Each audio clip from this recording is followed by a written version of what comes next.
Hi, this is Patrick Ian Moore with Edibles List Magazine, and today I'm here at the Barron's Confections farm out in the Santa Clarita Valley. This is where their house is, their kitchen, where they do all their testing. And I'm here with Kristina Turnich. Did I say that right? Yes. Who is not only Mina's daughter, but also really the inspiration for her changing her life, starting this whole business, starting this whole mission, and bringing this incredible medicine to all of the people who need it. So thank you, Kristina, for joining me today. You're welcome, How Patrick. are you feeling? I'm feeling great. So we're both vaping a special concoction of Granddaddy Purple with some other complementary herbs that her mom's added. This is Kristina's special mixture that they gave me a very nice bright pink battery to use with this vape cartridge. And this stuff is really good. This is what you do often? Every morning and a little bit of a day. And I tuck myself in every night with a little puff. Very nice. I usually tuck myself in with a vape as well at night. So you were telling me earlier, how do you start your morning every day? Well, I wake up, get William out this bucket, and we take him to the bathroom. I take my vape pen, and as I'm outside, I smoke. And you've been doing this about 4.5 years now? Is that right? Right. And how do you feel generally? Are you in pain or discomfort? Not anymore. Not anymore. You feel good? I feel good That's most nice to hear. of the time. And how well do you remember how you felt before you started to use cannabis? Well, before I used to feel awkward, Yeah. mostly because people didn't always act like I was a person. And people were rude to me.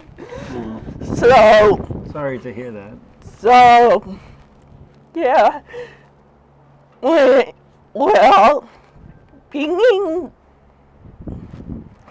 it took me a while to get used to the feel of cannabis and stuff. It takes took a while for me to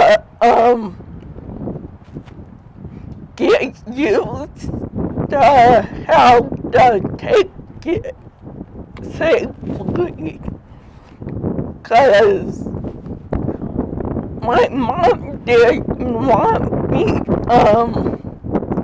liking cigarettes. Oh, okay. Yeah, I get it.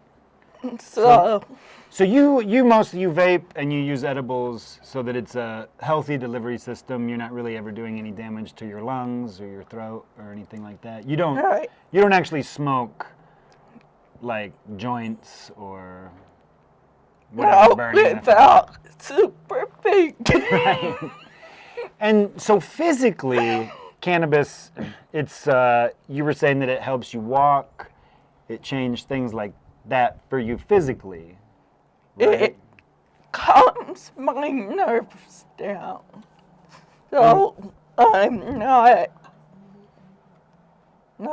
as jittery.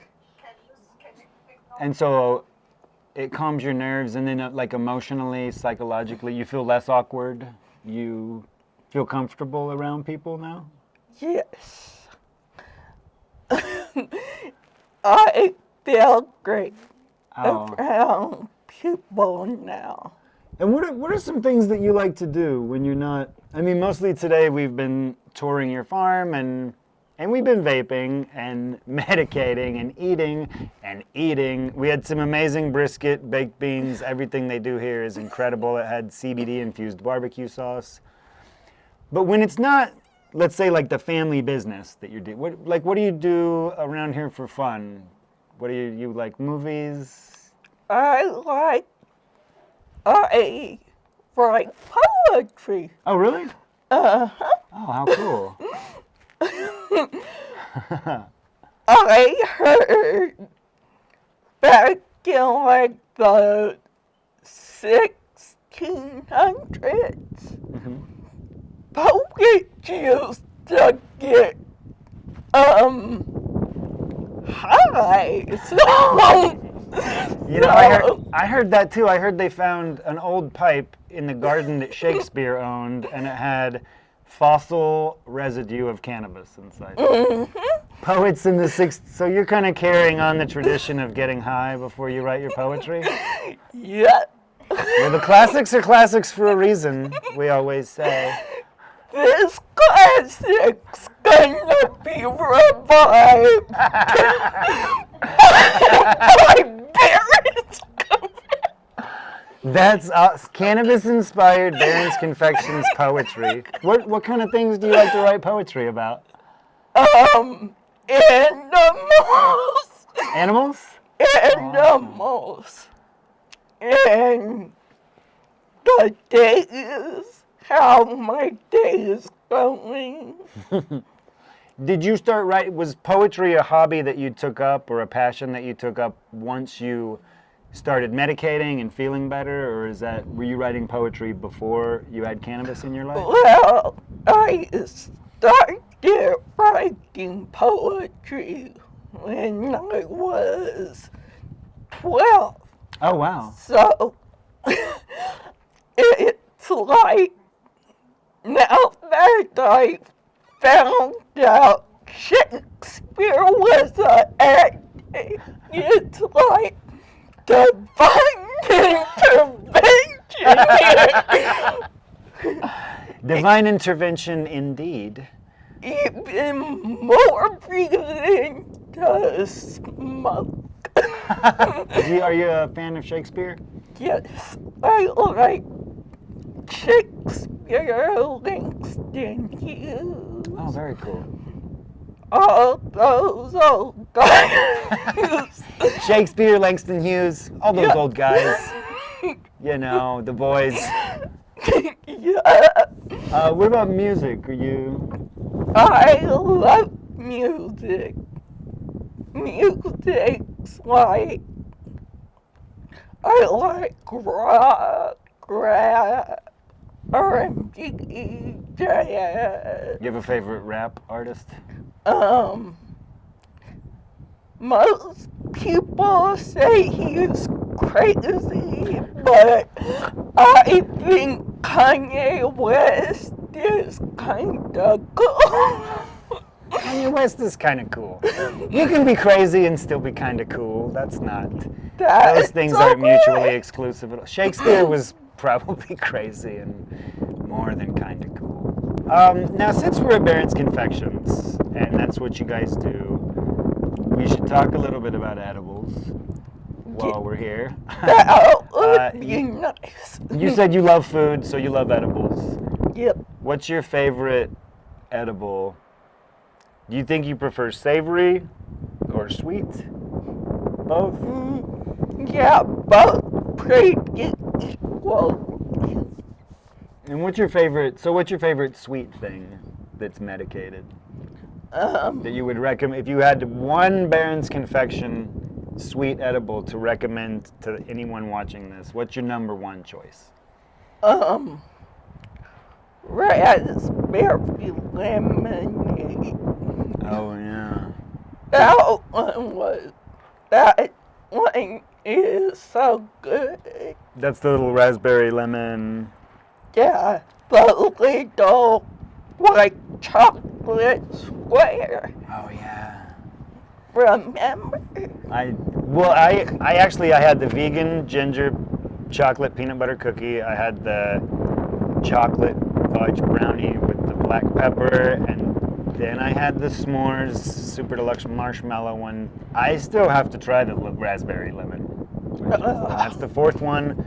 It's over on my plate. I'll get to it before I leave, for sure. And then, so a savory. What would you recommend as a savory or as an actual meal? The peanut butter ginger crunch cookie.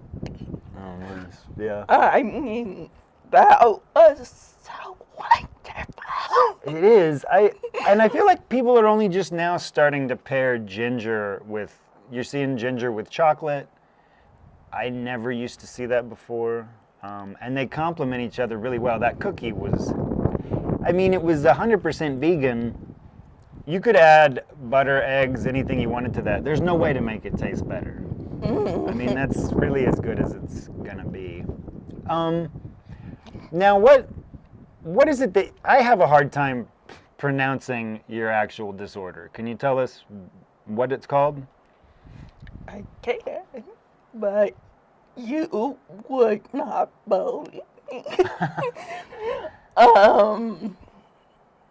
Encephalopathy, etiology, terminology unknown. Encephalopathy, etiology, terminology unknown? Mm-hmm. I said it right. I was getting it wrong earlier. But when you prompted me, I was able to repeat it correctly. What do you feel anything from that now, or no? Huh? Does that? You were saying you're not in any pain or discomfort or anything. Is there any symptoms that you would say you suffer from? Well, Patrick, I got sick at 6 years old. Mm-hmm. I am now 34. So. You look so young. Not that 34 is really old or anything. I haven't been 34 for a real long time, but I thought they were going to say, you guys all look young out here. I thought you were like 19 or 20. I don't even know. That was... But... Keep vaping. It's keeping you nice and young. My disease, I'm pretty used to it, so it doesn't really affect me, I guess. And then you said especially in the last 4 years since you started medicating with the cannabis, you've been almost just feeling good all the time, you said? Yep. It's so amazing to hear that. I mean, Kristina, I feel like stories like yours just aren't being told enough. There's so many people out there that they're still in doubt. They're still afraid of this kind of medication, this medicine. They don't want to give it to their children. What would you like to say to anybody watching this if they have parents or family or friends that are suffering, they haven't used cannabis, they're afraid? What's a message that you would like to let everyone know? Well, I would like to say, well, join everyone. My mom was one of those people, and until she let me try it, she couldn't see the ether. She couldn't tell the forest for the trees.